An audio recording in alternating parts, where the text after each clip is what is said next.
Welcome. In this video, I'll show you how to change your Instagram's username.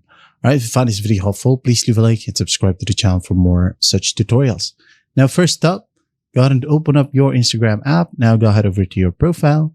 Now, once you're in here on your profile, just tap on Edit Profile. Wait a bit, and once done, you have a name and username. So your name right here is your display name shown in bold in your profile layout. It does not need to be unique. It can include spaces or emojis and can be changed as often as you like.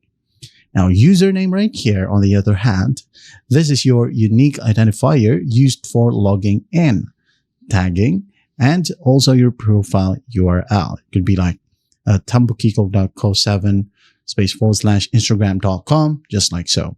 It must be entirely unique and under 30 characters. It also contains only letters, numbers, periods, and underscores. All right.